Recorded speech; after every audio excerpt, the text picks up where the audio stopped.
Coach, I know a lot of people will focus on the start, and I'm sure you'll talk to your guys, but you have to be proud of the effort through the final 3 quarters. I'm proud, but we can't be satisfied with that, Jones. I'm happy we won, but we're trying to build something here. Playing personality, that's disappointing in the first quarter. I'm very excited about the way we came back, competed. I don't know if I've ever coached in a game where we're out rebounded by 31 and still won. I've been in coaching now 35 years, and I've never seen that. And so we were doing other things. We turned them over 27 times. I thought that was big for us. We didn't turn the ball over. We only had 7 turnovers. But we've got to develop a playing personality starting the game. Starting the game. We can't wait till we get punched in the mouth and understand that teams are coming after our necks and respond accordingly. And but we did do it. And but again, to get where we need to go, we've got to develop that. You went deep into the bench. I mean, using everybody. Chuck was pretty good for you. James Johnson did a nice job. The bench really helped you out tonight. We had to. You know, we men down. It doesn't matter. That's why we have 15 on the roster.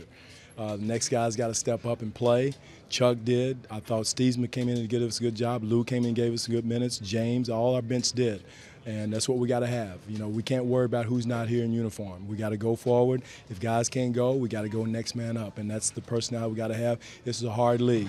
And if we're not ready to face it hard, be ready to come off the bench, you know, that's where we got to develop that type of toughness in our team. The defense was good over the last 3 quarters, and you talked about the turnovers. What were you doing to turn them over? Was it anything special? We were doing a better job on the DHOs. Our bigs did a much better job after the first quarter, getting out, being aggressive on the DHOs. There, Booger coming off those, Bradley, Green, Rondo seized them with the ball in his hand. Marcus Smart, you're talking about speed and quickness. But we did a much better job of impacting the DHOs, and that was the difference for us. When you made that run at the end of the first half, I think it was 20-7. It was the same group, the starters.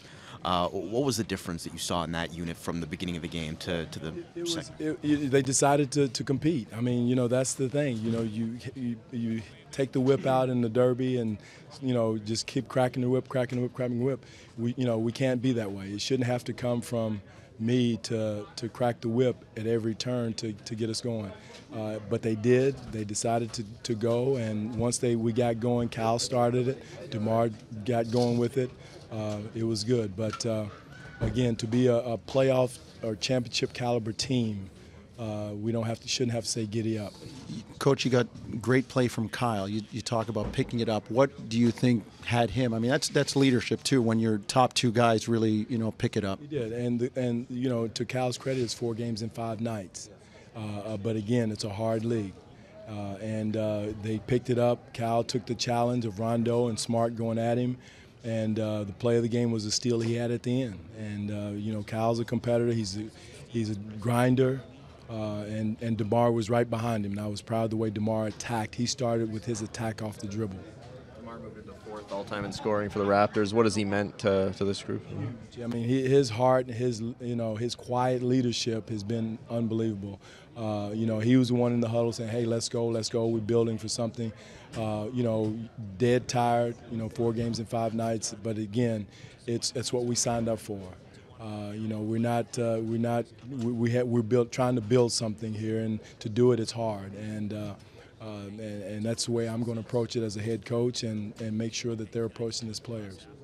After this stretch, will be good to have a day to rest some bodies going into Friday's game. But then we got another tough one coming up Friday. It's a marathon. It's a grind, and that's, again, we got to have that grind mentality. We don't know if JV's going to be available. We don't know if Amir's going to be available. It doesnly matter. We got to be ready to jump in and grind it out and go to work. You put our boots and hard hat on Friday night.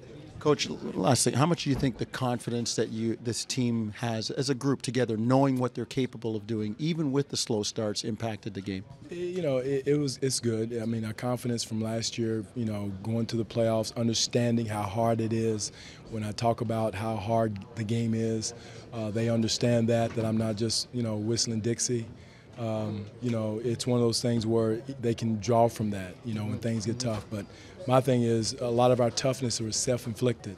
They had, 26 fast break points, 15 second chance points in the first half, and that's self-inflicted. That's things we can control or can impact.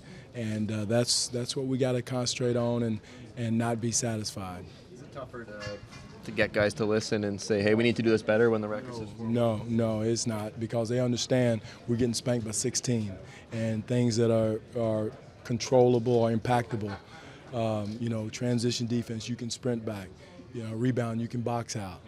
All those things that you can do, no matter what your record is. And when you're out there and it's in there in the numbers, they don't lie. So those are the things that we can control, and we're teaching, preaching, and to get where we want to go. I understand what it takes to win a championship, and it's not easy. We can't be satisfied with come from behind victories that we know that are tough against good teams. And that's why I'm pushing the way I'm pushing.